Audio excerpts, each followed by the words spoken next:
Littlefoot, Dink, and the friends were sleeping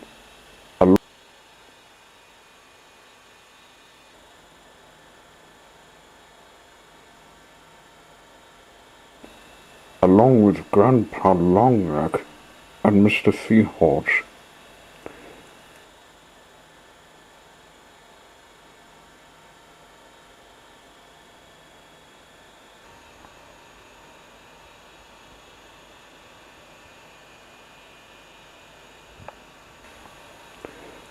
Dip had a dream which was taking him back to when he and his friends used to live when he hid in the hollow tree.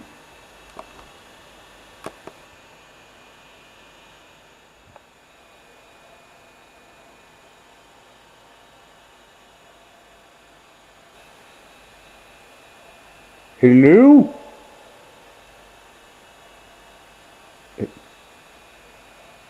Hello?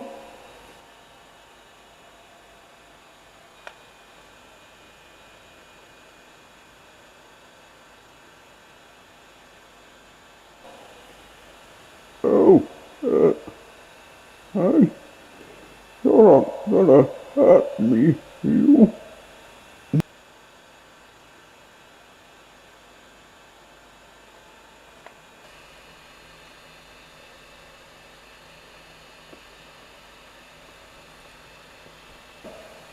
Me?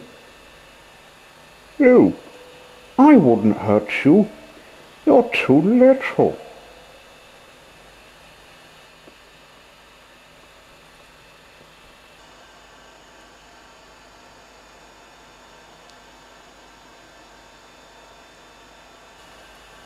Oh,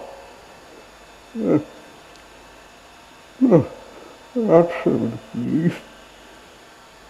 I've been hiding in this hollow tree from those river monsters that were migrating.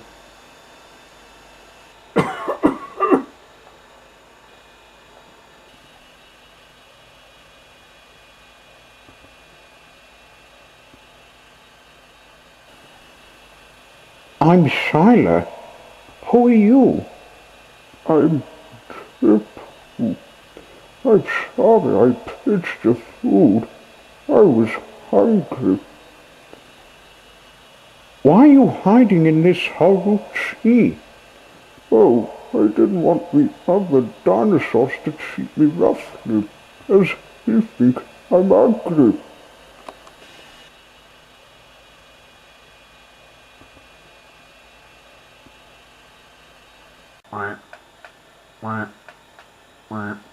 Oh!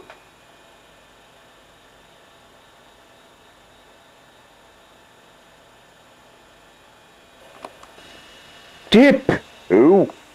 Wake up! Saba took him off his dream. Oh, morning. I didn't realize you were trying to wake me, said Dip. I dreamt I met Shyla in the hollow tree. I wish to be reminded of when I was weak. We were to visit Wedge Avenue this morning. I said to Grandpa, we can take the bucket to keep you wet, said Littlefoot. Oh, that's right. I suggested that place to visit. Where do we start walking? Asked the Pooh. I've done some path digging behind the Krill Valley. We can use it to find a toll or another by the sea, said Dink. You'll need me to help with flying through the wood. A path isn't mapped on the map, said Flapper. That's a great idea. Humans who like getting lost. Come on, we'll find Wedge Avenue, said Shyla.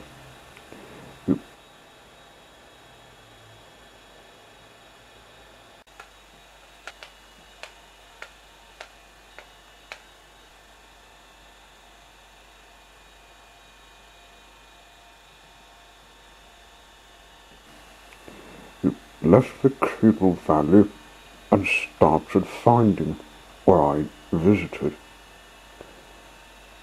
Custer thought he'd better stay behind. Or can he not?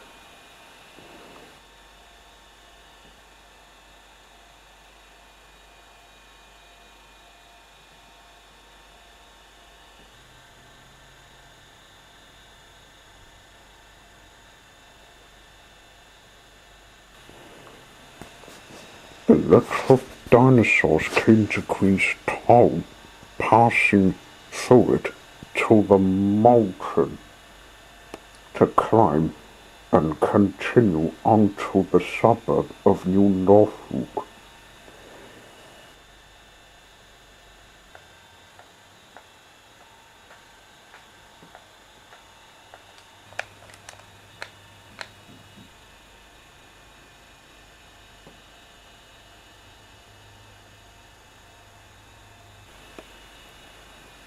There's some leaves in this abandoned hotel. We could stop in there, suggested Amber. Good thinking. There should be a bed too, said Chomper.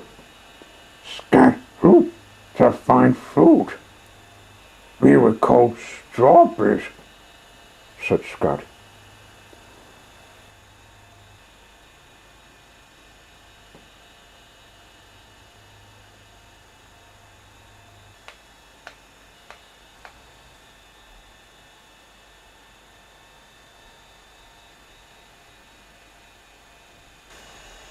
But not strawberries, the blackberries, said Dip. Who puddle of who.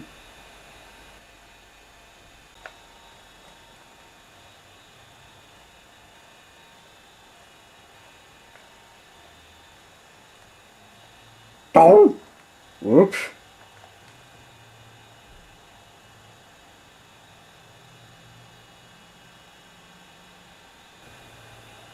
Who arrested in the abandoned hotel to eat what was cooked in one room. Sarah kept a watchful eye on anyone coming.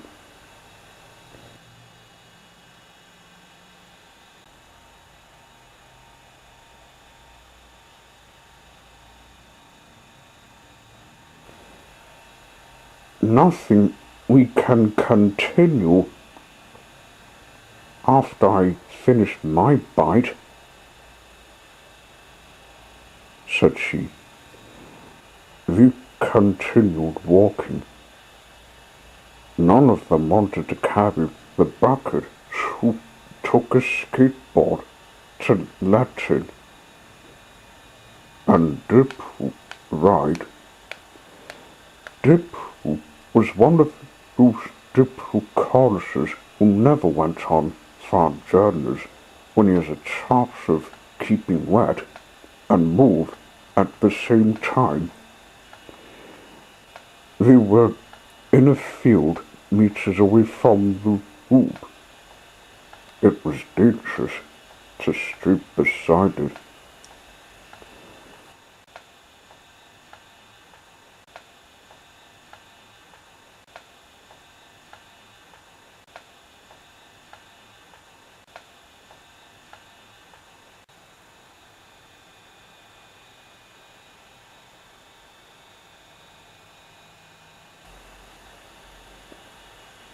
When we reached New Norfolk, we went looking for it.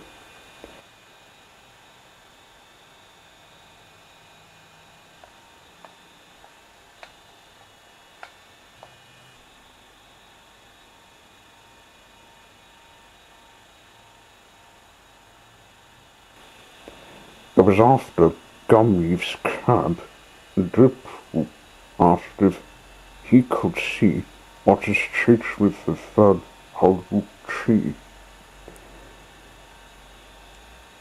He took a dip from his bucket, then went scurrying to the campsite.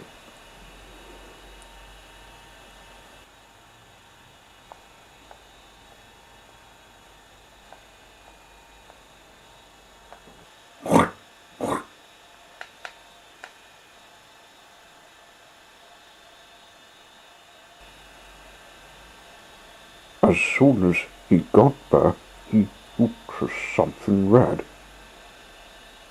Looking at its root on the grass,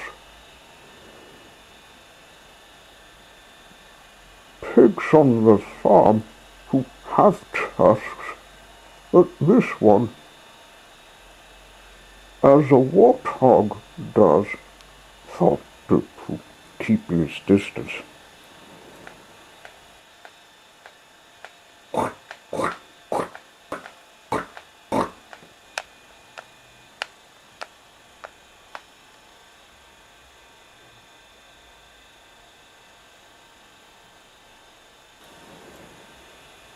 He came to a hill. A meter ahead of him was the third Haruchi.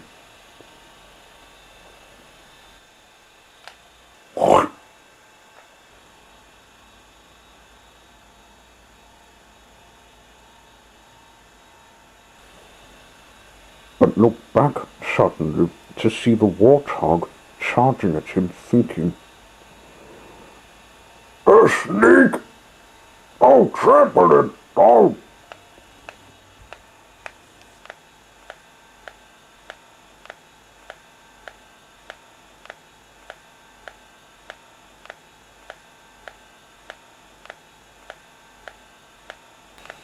This frightened the Diplocaurus. "Help!" he cried. "Help!" He ran like a stick floating, panting when realizing he was starting to be weak again.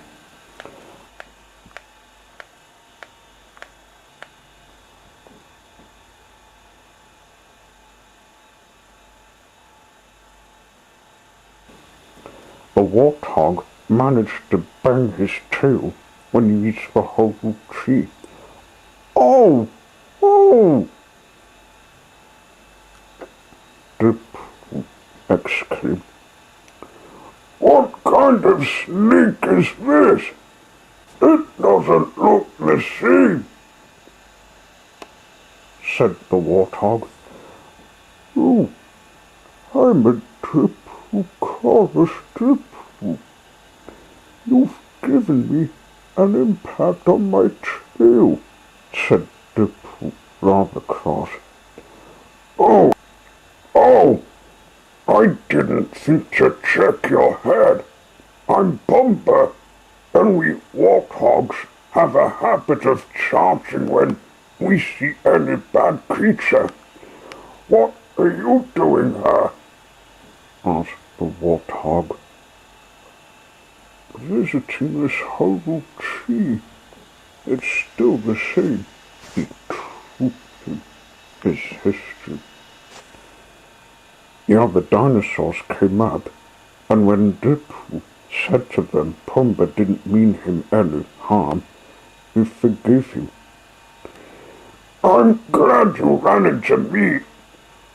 There's been some disturbance in the town, like a car crash. You can't cross the bridge. They'll think you caused it," said Pumbaa. "But we can swim," said Littlefoot. "And I haven't had dirt to cover ourselves," said Dink.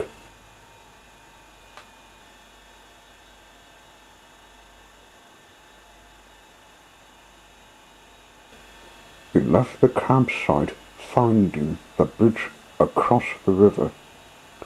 One by one, they crossed it and went in one bush to pass the car crash.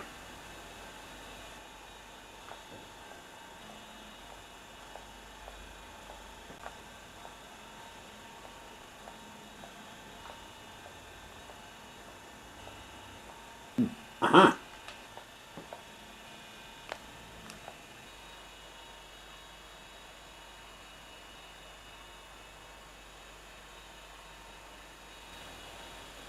Once reaching the forest, they crossed through it, with Flapper marking their way.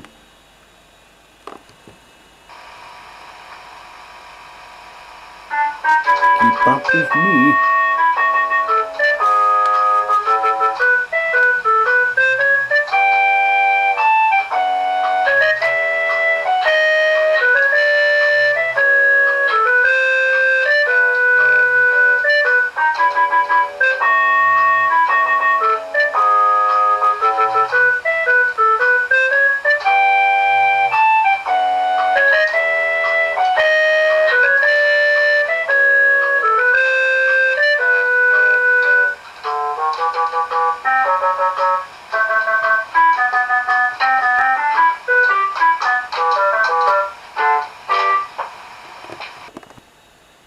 is the next field. We should keep to the left.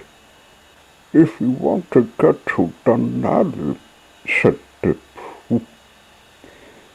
I'm thirsty after walking through the wood, said Amber. We should find some water. I believe that tap should give us some.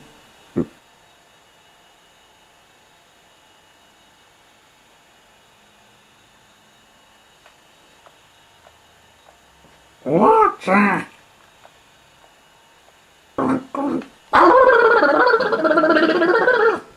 This isn't funny.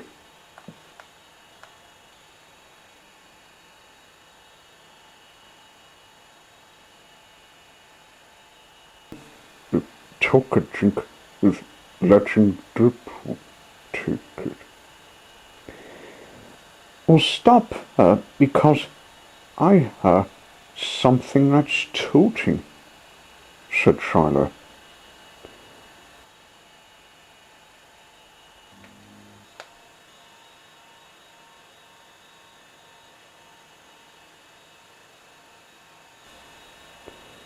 Somewhere on the right side of the suburb, you could see something red.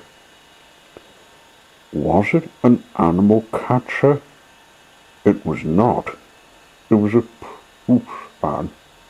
It stopped by a shop before continuing on to the next suburb.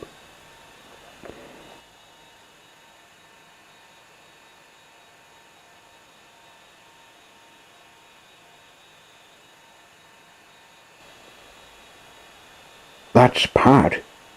He gave us what humans use to call a computer, said Littlefoot. I think we'll ask him to give us a lift if his van's big enough to get us all fitted in, said Scud. Unless, we could help him.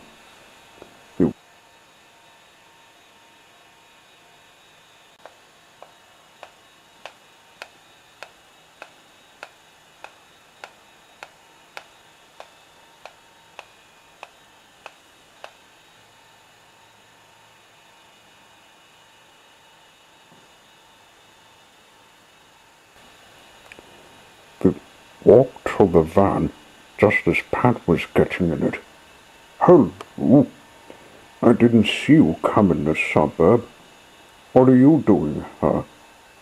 Asked Pat. We were wondering if you could give us a lift, Pat, if we help with what you're delivering, said Littlefoot. Which your van's full. Bertie can give you a lift. He's just coming here, said Pat. It's nice of you to help, but the van's full.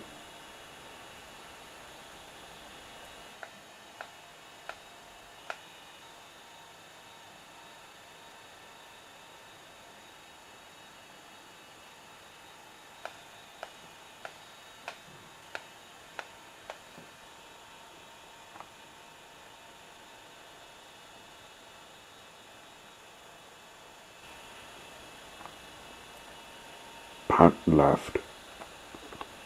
Bertie kept driving up. Hello, where are you heading? He asked. It took him. We were heading to Wedge Avenue and wanting to stop somewhere next to the wood. Why don't I drop you off in the meadow behind the house? You can walk the rest of the way. Take the hidden path from White Beach Quarry, suggested Bertie. Great idea, said Amber. We haven't been there before. Little interested.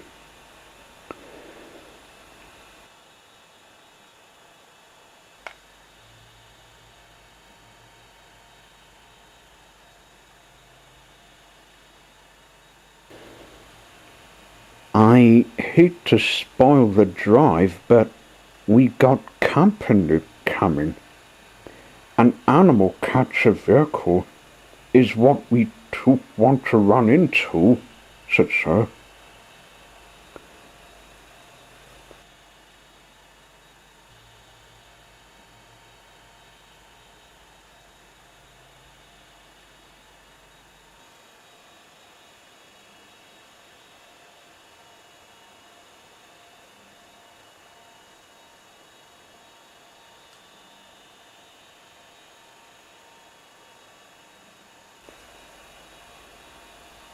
There's that van.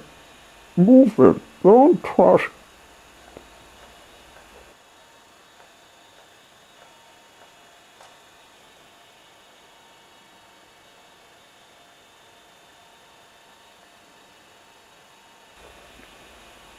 Cut it out, Pooh. They're not even looking at us. Your little foot, you come close.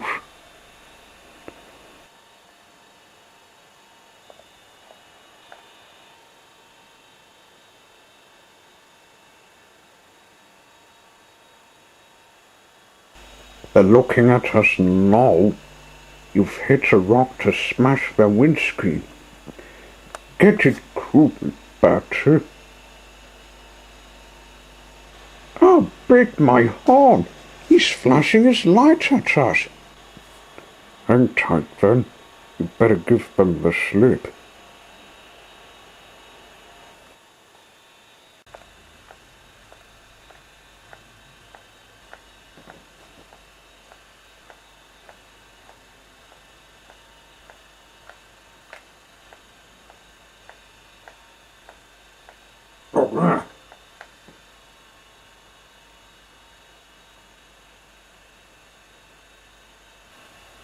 It was a bit rough. Hey, this is a river crossing in use.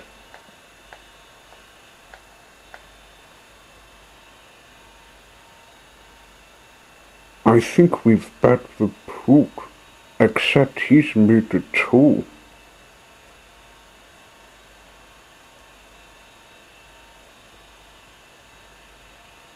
Hey, I've got a rock we picked up. Take this impact.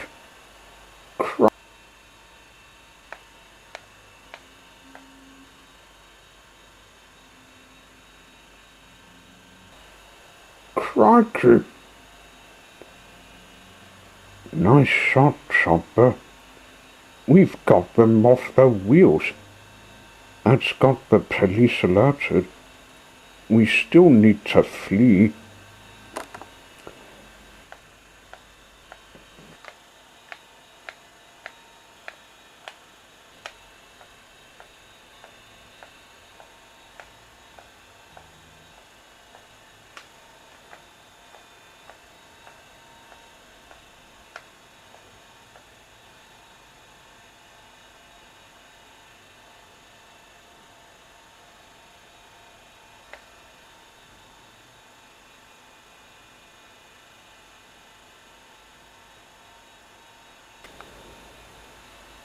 After a feet drive, he arrived in White Beach, stopping by a drive to a house with the myrtle.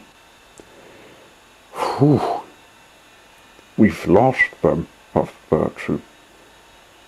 Thanks for the lift, Bertie. We'll manage the rest of the way by foot, said Littlefoot. You best rest from the long drive. I haven't boiled, but was feeling warm. I'll drive slow, or wait till I'm cold, said Bertie. Wish a slack, said Sir.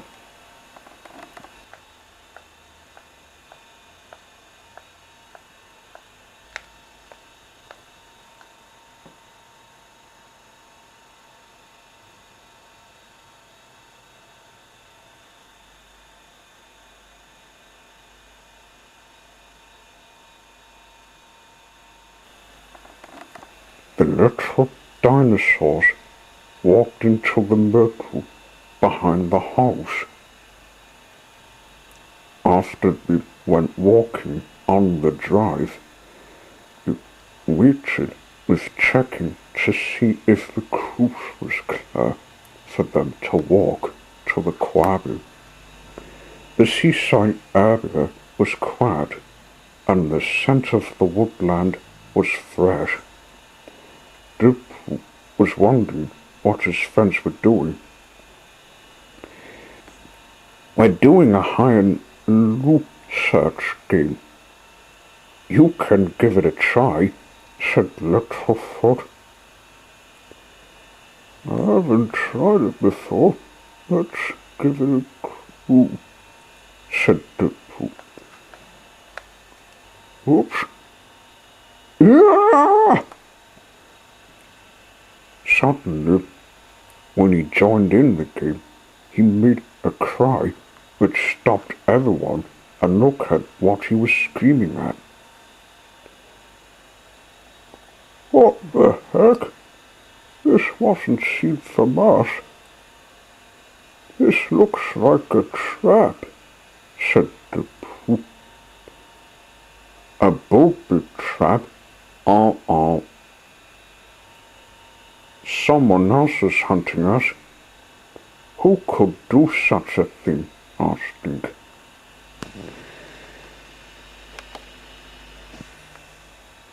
"That doesn't look like a metal tool with a lot of teeth exposed.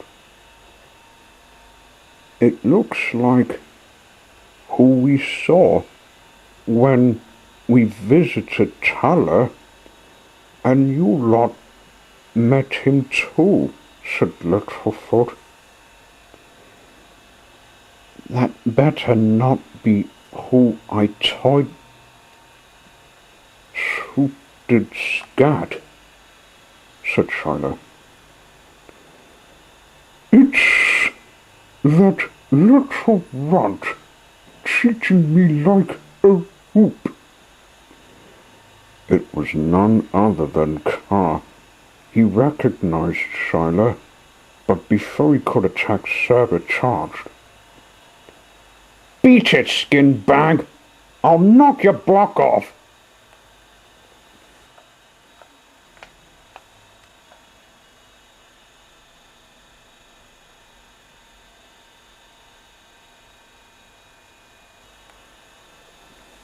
Everyone was shocked when she charged the snake. Poor Carr took the impact so much that he got a terrible headache.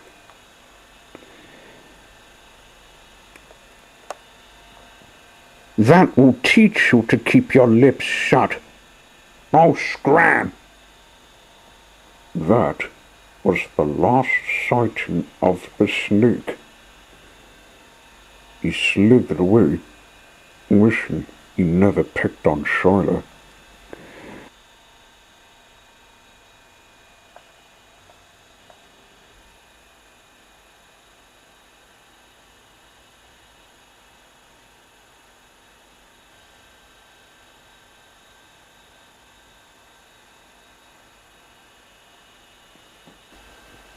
He continued the game till he decided to continue the final leg of the journey.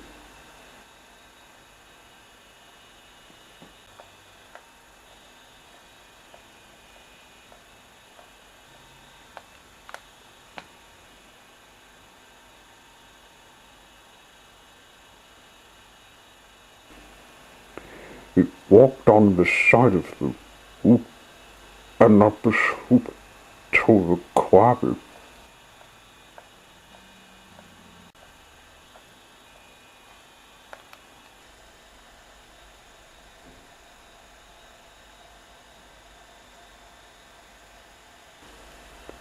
A hidden path was spotted when we got to the top area.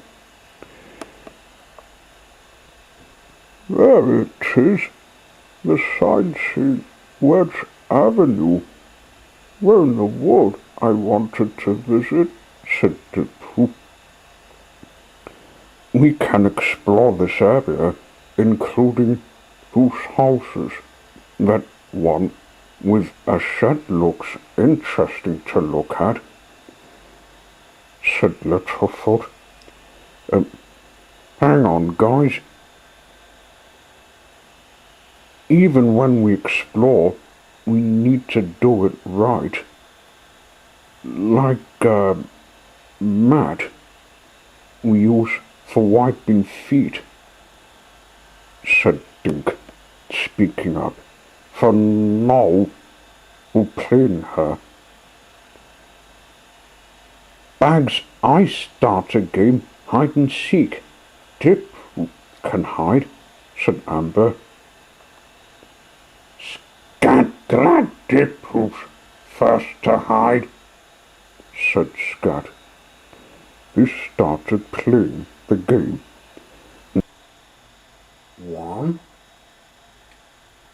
2, 3, 4,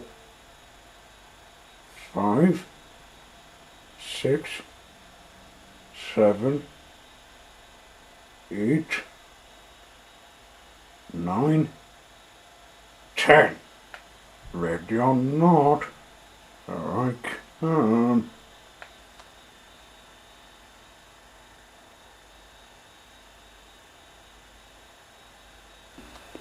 Next, find lunch like berries and leaves before visiting a shack you never thought to explore.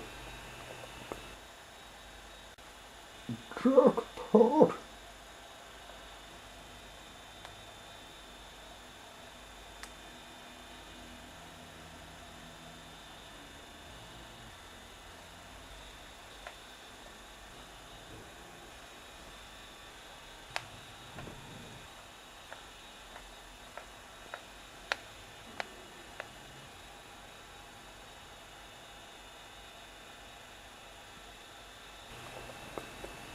Who human being was in sight when we got close to it? There's got to be a way in, said Chomper. I had my fill. Hang on, I think this box works the place, said Littlefoot.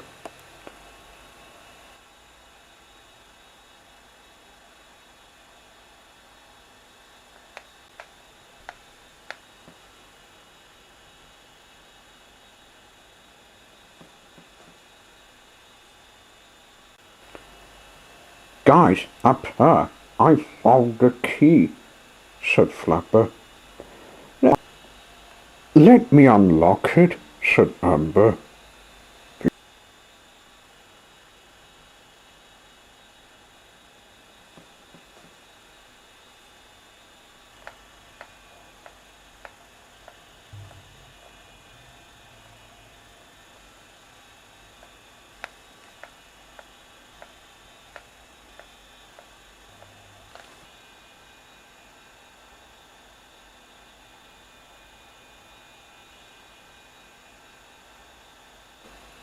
They were amazed when they entered the shack. The living room was the main thing to visit. Shyla found a television set with a book on how to work it.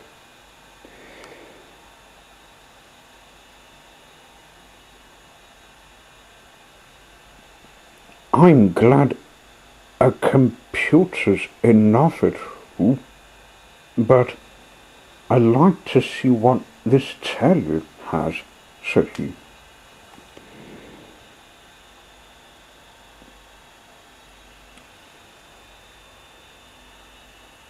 Let's see it. We want to see some stuff called how humans call them programs, said Dink. Wait a minute, you young ones, Why can't you start a party when you've got someone missing? Said a familiar voice. It was Krusty, who, to their surprise, instead of Louie, had been resting under the shack. Hey, Krusty, we didn't know you'd come here first, said Littlefoot, surprised. To put it into sense, I was riding Pat's van. He had a box, and I was put in it, with putting grass in it, in case I'd get hungry, explained Krusty. Oh, wonder there wasn't any room in it, said Shiloh. We didn't even look except Scat did.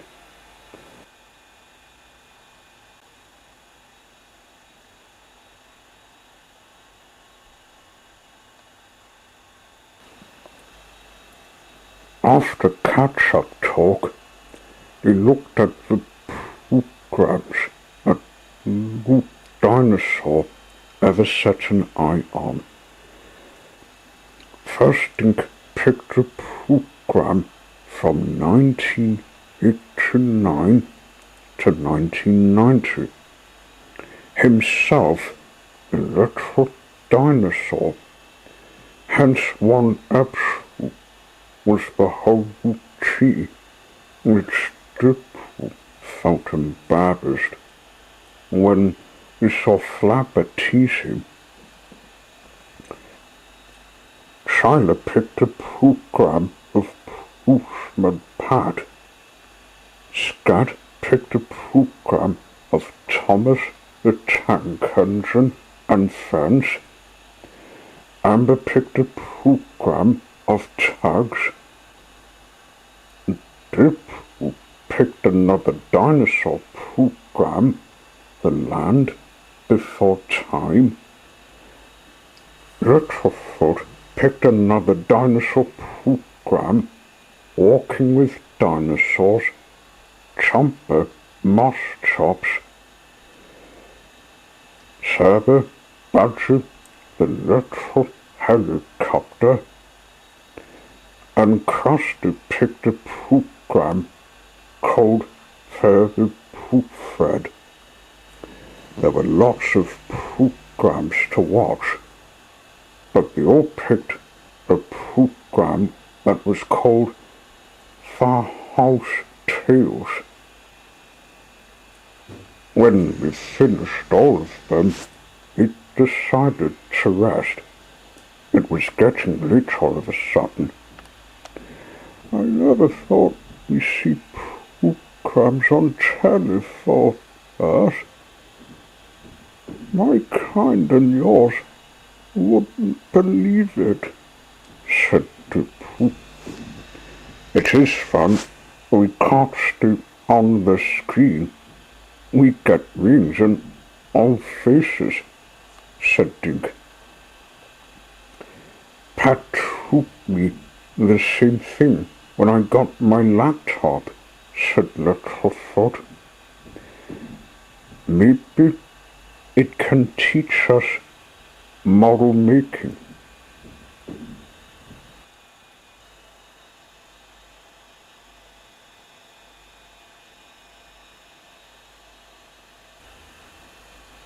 Hey guys, I found a top roll containing a box.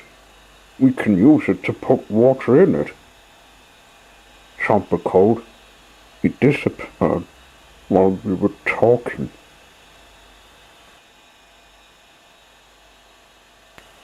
See, that is an idea, said Scat.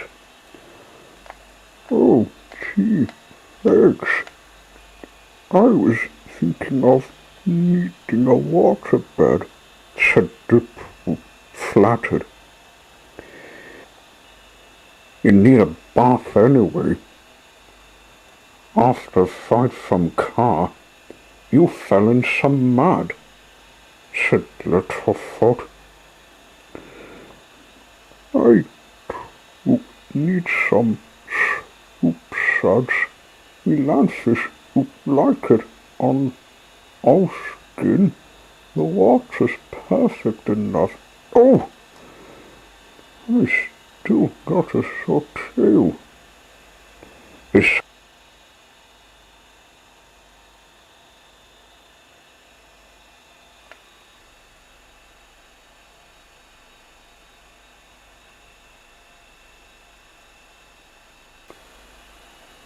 settled to sleep after that arrangement. The night started to rain on the roof. Little did they know that more trouble was coming on their tail again.